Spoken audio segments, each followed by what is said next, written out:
Je sais que là aussi, vous avez pas mal travaillé sur comment je fais monter des jeunes talents pour leur ouvrir leur carrière commerciale. Et ça, c'est un sujet, je trouve, qui est assez transversal. À chaque fois que je fais un épisode de podcast, il y a le sujet de comment je recrute, comment je forme, comment je onboard. Alors, selon toi, quels sont les enjeux des années à venir pour les talents commerciaux? Qu'est-ce que tu peux nous dire là-dessus? Grande question et pas évidente parce qu'en plus, tu vois, je mesure que les nouvelles générations, moi, j'ai plus 25 ans, donc moi aussi, je vais être victime du décalage avec les nouvelles générations. Et je fais une petite précision avant qu'on rentre dans ce sujet-là.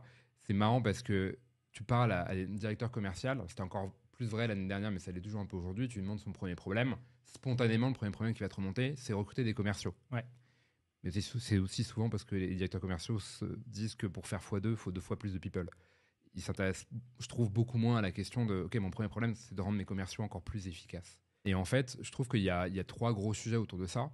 Le premier, c'est comment est-ce que tu recrutes des commerciaux, en particulier ceux qui vont devenir les futurs commerciaux. Donc ceux qui ont aujourd'hui entre 20, 25, même peut-être 30 ans, mais qui n'ont pas tellement fait de vente avant. Et où je trouve que ça a posé 2 gros sujets qui sont, un, il faut que les directeurs commerciaux se posent encore plus la question de comment est-ce que je concilie tu vois, la notion de quête de sens. Les générations qui ont entre 18 et 25 ans aujourd'hui, les sujets qui posent question à l'humanité, l'écologie, tu vois, le respect de la dignité humaine, enfin, tous ces sujets-là ont une importance qui est quand même beaucoup plus grande que pour des générations qui ont aujourd'hui 50 ans. Et donc, ils veulent plus de sens. Et globalement, il faut que tu te poses la question en tant que DIRCO, OK, comment est-ce que moi je fais pour concilier l'impératif de développement commercial avec eux, leurs attentes, tu vois. Et donc, en fait, ça pose la question aujourd'hui de ce qui va compter, c'est plus lui dire ça, c'est l'objectif d'activité et c'est de faire 110 calls. C'est sur la semaine, Alexandre, il faut que tu aies sorti 4 portes. Et ensemble, on va voir, tu vois, tous les leviers que tu as à disposition pour faire ça. Donc, tu as le téléphone, tu as l'email, tu as WhatsApp, tu as LinkedIn aussi, si tu es bon sur le copywriting, sur ton personal branding.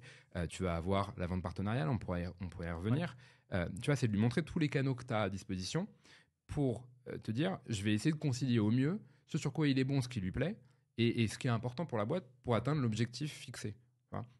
Et en fait, ça, tu es obligé de plus en plus de le faire parce que tu le vois, les nouvelles générations se posent ces questions. Les générations existantes, le turnover est énorme. Alors, les directeurs commerciaux ont fini par accepter que 30% de turnover ou 35% c'était normal. Vu le coût direct et indirect, non, c'est pas normal. Et en plus, tu as un dernier sujet qui est euh, même les bons commerciaux, si tu fais pas ce travail-là, vu l'ambiance générale, tu vas les, entre guillemets, pardon pour le terme, les cramer et les perdre encore plus vite qu'auparavant, je pense. Ouais.